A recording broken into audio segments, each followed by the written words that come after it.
Bonjour, Commande publique urbanisme. Que faire après les violences urbaines de 2023? Entre, en effet, le 27 juin et le 5 juillet 2023, notre pays était victime d'émeutiers urbains, dans un cadre plus large de mouvements sociaux. Il se pose la question de savoir comment reconstruire. Première solution, on peut utiliser le droit existant, qui n'est pas sans souplesse, mais bon, quand même. Deuxième solution, on peut utiliser le droit spécial issu de la loi du 25 juillet 2023, super, avec 3 volets dans ce texte.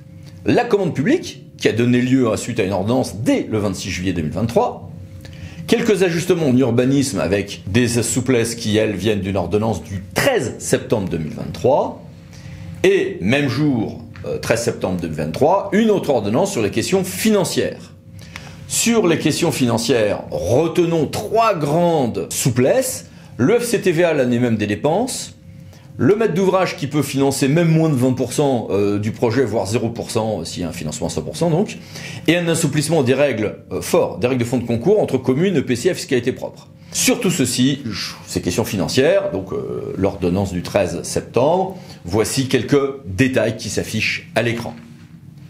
Pensons aussi que parfois on peut engager la responsabilité de l'État, notamment au titre de l'article 211 du Code de la sécurité intérieure, mais je vous ai mis plein de jurisprudence, ça s'applique quand on a réellement le fruit d'une émeute et non pas de quelque chose qui a été organisé par des malandrins à l'occasion d'une émeute. Sur ces questions-là, assez bien faites, et la circulaire dont les références s'affichent à l'écran. Mais il y a surtout le volet urbanisme et marché public pour lesquels j'ai voulu faire appel à Evangelia et à Nicolas. Bonjour à tous les deux. Bonjour. Bonjour à tous. Commençons par toi, Evangelia, en matière de commande publique. Il est d'abord possible d'utiliser les voies de droit commun. Oui, tout à fait, même s'il n'y en a pas énormément de voies qui sont rapides et qui peuvent donc répondre de manière efficace à des travaux qui doivent être effectués rapidement. Donc on peut par exemple passer par une centrale d'achat. Mais il y a surtout les solutions de la nouvelle ordonnance. Donc on a la possibilité de passer à un marché négocié sans publicité, mais avec mise en concurrence préalable. Cela concerne les marchés de travaux répondant à un besoin dont la valeur estimée est inférieure à 1 500 000 € hors taxe. Les travaux visés ici sont ceux nécessaires à la reconstruction ou la réfection des équipements publics et des bâtiments affectés par des dégradations ou destructions liées aux troubles à l'ordre et à la sécurité publique survenus entre le 27 juin et le 5 juillet 2023. C'est très précis. Cela est aussi possible pour les lots dont le montant est inférieur à 1 million € hors taxe, à la condition que le montant cumulé de ces lots n'excède pas 20% de la valeur totale estimée de tous les lots. Ça vous rappelle un dispositif qui existait déjà dans le Code de la commande publique. Et la loi nous donne aussi la possibilité de ne pas allotir, par dérogation donc aux dispositions de droit commun du Code de la commande publique, les marchés nécessaires à la reconstruction ou à la réfection des équipements publics et des bâtiments qu'on vient de voir, qui ont été détruits dans cette période bien précise, peuvent faire l'objet d'un marché unique. Cela permet de faire appel effectivement à une seule société, si cela est possible, pour qu'on aille plus vite et qu'on n'a pas à coordonner plusieurs corps d'État. On a aussi la possibilité de recourir au marché des conceptions-réalisations sans justification. Vous le savez, en tout cas pour ceux qui pratiquent le Code de la commande publique, pour avoir recours à cette procédure, il faut des justifications particulières. Cette ordonnance permet aux acheteurs de confier à un opérateur économique une mission globale portant sur la conception, la construction ou l'aménagement des équipements publics et des bâtiments tels qu'on vient de le voir, qui ont été détruits pendant cette période-là, y compris si les conditions posées donc par le Code de la commande publique, plus particulièrement l'alinéa 2 de l'article L 2171-2 du Code de la commande publique ne sont pas remplies. Peux-tu nous prodiguer quelques conseils à ce stade ? Alors, donc évidemment de faire bien attention sur le périmètre des bâtiments concernés, ne pas appliquer ces dispositifs pour tout et n'importe quoi, bien évidemment c'est assez restrictif, donc il faut que ce soit des bâtiments qui sont concernés par cette période-là qu'on vient de voir, et évidemment de bien faire vos calculs pour que vous soyez bien soumis à ces dispositifs-là. Passons à toi Nicolas, il y a aussi l'urbanisme avec première réforme, un droit à rebâtir, même si le PLU, d'ailleurs, entre-temps modifié, venait à s'y opposer, c'est ça ? Donc c'est un droit de reconstruire le bâtiment à l'identique, mais l'ordonnance va plus loin puisqu'elle prévoit la possibilité de modifier le bâtiment de façon limitée, c'est-à-dire nous dit des modifications sont permises si elles s'inscrivent dans une enveloppe de 5% du gabarit et sans que l'on touche à la destination et à la sous-destination du bâtiment.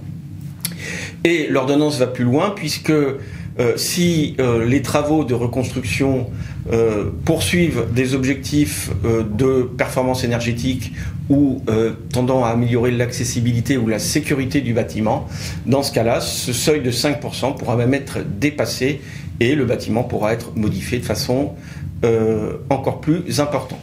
À noter que l'ordonnance prévoit que si l'autorisation d'urbanisme est délivrée pour ce type de projet, une motivation particulière devra être apportée pour justifier les modifications que je viens d'évoquer.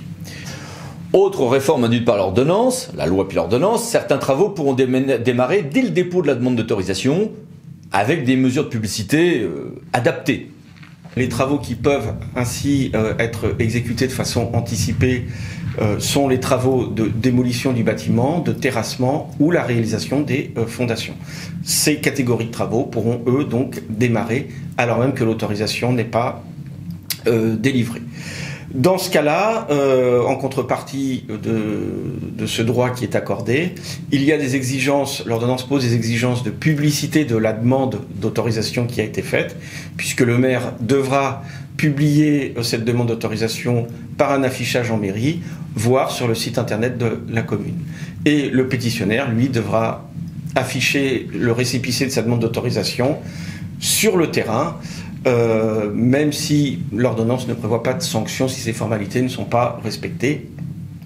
Donc on peut préjuger qu'il y aura de la jurisprudence sur cette question. Et plus encore, il y a une réduction aussi des délais d'examen de la demande d'autorisation. Alors là, l'ordonnance modifie les délais de façon importante, puisque elle fixe tout d'abord un délai de 5 jours à compter de la réception de la demande d'autorisation.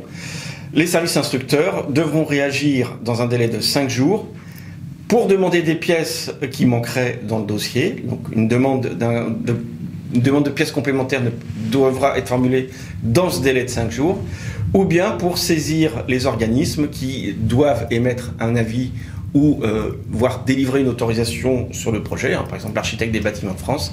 Ces organismes-là devront être consultés dans les 5 jours qui suivent le dépôt de la demande d'autorisation. Et l'ordonnance, toujours dans cet objectif de raccourcir les délais, prévoit que ces organismes doivent se positionner sur le projet dans un délai de 15 jours à compter de leur saisine. Et si au bout de 15 jours ils n'ont pas répondu, l'ordonnance prévoit que dans ce cas-là, on devra considérer qu'ils ont émis un avis tacite favorable au projet, voire même que le projet a été autorisé de façon tacite par ces organismes. Enfin, troisième raccourcissement de ces délais par l'ordonnance, il s'agit des délais d'instruction, puisque l'ordonnance fixe pour les opérations de reconstruction des bâtiments démolis pendant les émeutes. Les délais d'instruction sont considérablement raccourcis, puisque toutes les demandes de permis, construire, aménager ou démolir, le délai d'instruction sera d'1 mois, et celui des déclarations préalables est ramené à 15 jours. Et je rappelle que selon le code de l'urbanisme, si aucune décision n'est intervenue pendant le délai d'instruction, pendant la période d'instruction, l'autorisation est délivrée de façon tacite. Et quid de la participation du public, le cas échéant ? Si le projet de reconstruction doit faire l'objet d'une procédure où il y a une participation du public qui doit être organisée, la collectivité pourra satisfaire à cette formalité à partir du moment où elle aura mis en œuvre la procédure de participation du public par voie électronique qui existe déjà dans le code de l'environnement et avec certains renvois dans le code de l'urbanisme. Mais avec quelques prudences, c'est ça ? L'opération de reconstruction devra respecter l'ensemble des autres règles prévues par le droit de l'urbanisme de droit commun. Deuxième précision enfin de cette ordonnance, elle précise que les dispositions spécifiques qu'elle pose et que je viens d'évoquer seront appliquées à toutes les demandes d'autorisation pour reconstruire un bâtiment démoli suite aux émeutes, si cette demande est présentée dans un délai de 18 mois à compter de l'entrée en vigueur de l'ordonnance, donc à compter du 14 septembre 2023. Merci à tous les deux. À bientôt. Au revoir. Au revoir. Et merci à vous. À bientôt pour une nouvelle vidéo, les 10 minutes juridiques parlant de associés pour VK. Pensez à vous abonner. Merci, au revoir.